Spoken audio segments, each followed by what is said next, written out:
కృపామయ TV వీక్షకులందరికీ క్రీస్తు వారి పేరిట శుభాలు తెలియజేస్తున్నానండి. దేవునితో సమాధాన పడుట అంటే ఏమిటి అనే విషయం గురించి ప్రసంగంలో మాట్లాడతాను. నిర్గమకాండము 32వ అధ్యాయము 9 నుండి 14 వరకు ఉన్నటువంటి సందర్భము యెహోవా దేవుడు మోషేతో మాట్లాడుతూ ఇలా అన్నారు, నేను ఈ ప్రజలను చూశాను మోషే, వారు లోబడనొల్లని ప్రజలు, మెడ వంచనొల్లని ప్రజలు, మూర్ఖపు జనము, వీరు మొండి మనుషులు.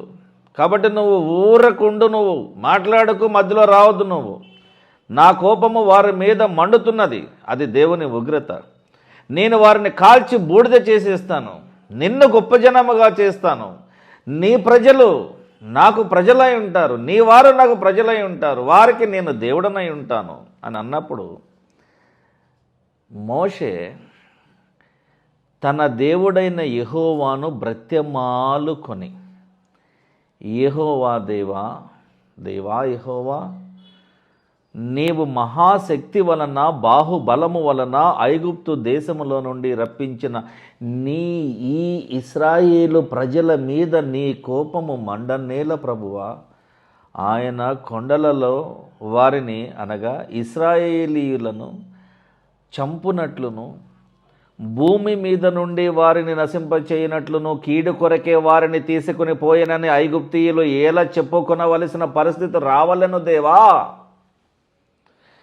నీ కోపాగ్ని నుండి మళ్ళుకొని ఒక యూటర్న్ తీసుకొని నీవు నీ సేవకులైన అబ్రహామును, ఇస్సాకును, ఇశ్రాయేలును అనగా యాకోబును జ్ఞాపకమునకు చేసుకున్నాము ప్రభువా. వారిని గుర్తుకు తెచ్చుకో, వారికి నువ్వు చేసిన వాగ్దానము గుర్తుకు తెచ్చుకో ప్రభువా. అంటే మర్చిపోయాడని ఆ దేవుడు, కనికరించు ప్రభువా.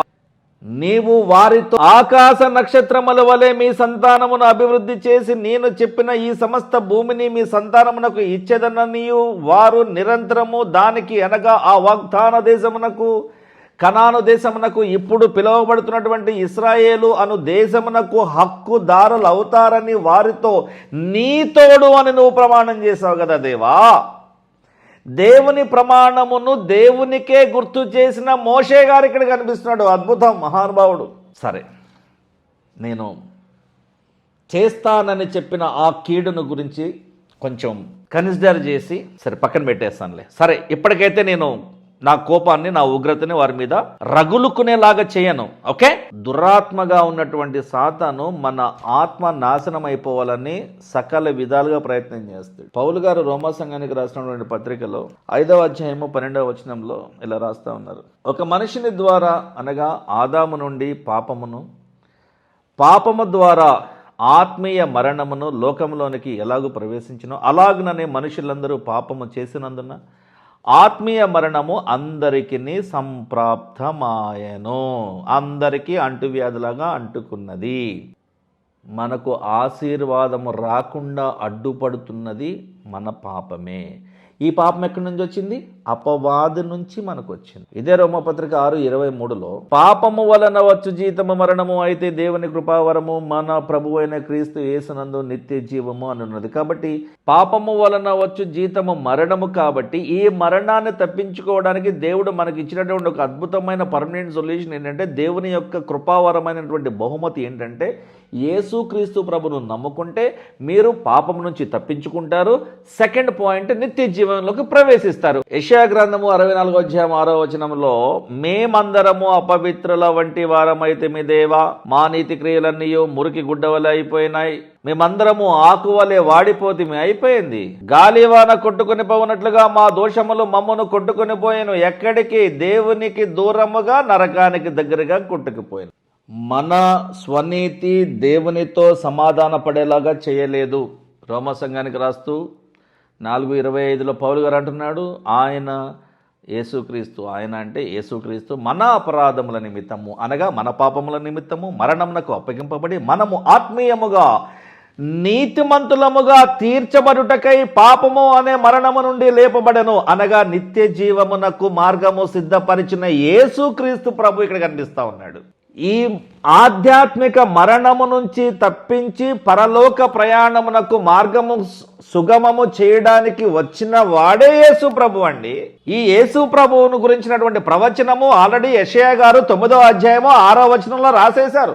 మన కొరకు శిశువు పుట్టెను, మానవాళిని రక్షించే శిశువు ఈయన. మనకు దేవుని కుమారుడు అనుగ్రహింపబడెను, క్రీస్తు భుజము మీద పరలోక రాజ్యముండును. ఆయన అంటే క్రీస్తు. ఆశ్చర్యకరుడు ఆయన పేరు, ఆలోచనకర్త, బలవంతుడైన దేవుడు, నిత్యుడగు తండ్రి, సమాధానకర్త యగు అధిపతి, prince of peace Jesus Christ. ఎఫెసీ అనేటువంటి పట్టణంలో ఉన్నటువంటి సంగమునకు పౌలు గారు ఒక పత్రిక రాస్తూ 6వ అధ్యాయము 15వ వచనంలో రాస్తున్నాడు, ఈ పాదములకు సమాధాన సువార్త వలన నైన సిద్ధ మనస్సు, సిద్ధపాటు కలిగినటువంటి మనస్సు, సువార్తను ప్రకటించడానికి సిద్ధపడి ఉండేటువంటి మనస్సు అను జోడును తొడుగుకొని నిలవబడండి. హెబ్రీ సంఘానికి పౌలు గారు రాస్తూ 10వ అధ్యాయం 22వ వచనంలో, యథార్థమైనటువంటి హృదయము లేకుండా మనము దేవుని సన్నిధానమునకు చేరలేము. దేవుని సన్నిధానమునకు పోవాలంటే, ఆయన పరలోకానికి ఎక్కిపోవాలంటే, దేవునికి ఇష్టడై ఉండాలంటే యథార్థమైన హృదయము, the pure heart, genuine heart, నిజం చెప్పేటువంటి ఆ నోరు, యథార్థ హృదయం అనేటువంటి ఈ చెట్టుకు కాసే పండు వంటిది. మనుషులందరూ కూడా ఈ సృష్టిలో సృష్టింపబడిన ప్రతి మనిషి, పుడుతున్న ప్రతి మనిషి కూడా పరలోకానికి రావాలనేది దేవుని కోరిక.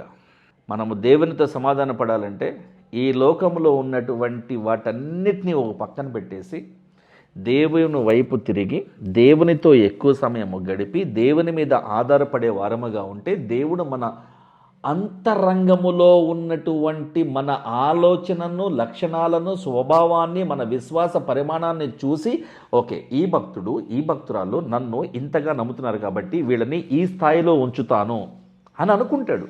కాబట్టి దేవునితో సమాధాన పడడం మనకి మేలుకరం, క్షేమకరం, ఆనందకరం, ఆశీర్వాదకరం. చిన్న ప్రార్థన కొరకే తలలో ఉంచుదాం. పరలోకమందున్న మా తండ్రి, మా ప్రార్థన ఆలకించండి ప్రభువా. ఈ కార్యక్రమాన్ని వీక్షిస్తున్న ప్రతి ఒక్కరికి కూడా నిజమైన మారు మనసును దయచేయండి నాయన. ఏదో కాలక్షేపానికి దేవుని వాక్యము వినకుండా నిజంగా ఆత్మీయంగా ఎదిగి ఫలించాలనేటువంటి ఆశను ప్రతి ఒక్కరిలో రేకెత్తించండి. మీరే నాతో మాతో మాట్లాడండి. మీ నోటి బూరగా ఉండాలని ఆశపడుతున్న వారు ఎంతోమంది ఉన్నారు ప్రభు. మీ మాటను తేటగా వినిపించేటువంటి గొప్ప అవకాశాన్ని, భాగ్యమును ప్రతి ఒక్కరికి ఇవ్వమని, వీలైనంత మంది యవనస్తులను నీ సేవకు పిలిచి వాడుకోమని మేము నిన్ను మనస్ఫూర్తిగా బ్రతిమలాడుతున్నాం ప్రభువా. పంట విస్తారంగా ఉన్నది, కోసేవారు తక్కువ మంది ఉన్నారు, పనివారు తక్కువ మంది ఉన్నారు. పనివారిని తయారు చేయాలని ఆశపడుతున్నాను ప్రభువా. యవనస్తులను ప్రోత్సహించాలని ఆశపడుతూ ఉంటున్నాం. నీ చిత్తమైతే యవనస్తుల కూడిక కొరకు కొన్ని ప్రయత్నాలు జరుగుతూ ఉన్నాయి. నీ సేవ కొరకు వీలైనంత మందిని ప్రోత్సహించి సిద్ధపరచాలని ప్రయత్నపడుతున్నాం నాయన. మా ప్రయత్నం అంతట్లో మీరే మాకు తోడుగా మమ్మల్ని సహాయించి మమ్మల్ని నడిపించండి. ఈ కార్యక్రమాన్ని వీక్షిస్తున్న వారితో, మాతో, నీ విశ్వాసులందరితో కూడా ప్రపంచ దేశాలలో నీ కొరకు మాత్రమే పనిచేస్తున్నటువంటి, ఎటువంటి స్వార్థం లేకుండా నిస్వార్థ సేవ చేస్తున్నటువంటి దైవజనులందరితో కూడా మీరే తోడుగా ఉండి నడిపించమని యేసయ్య పేరిట ప్రార్థన అడిగి వేడుకుంటున్నాం తండ్రి. ఆమేన్. Thank you.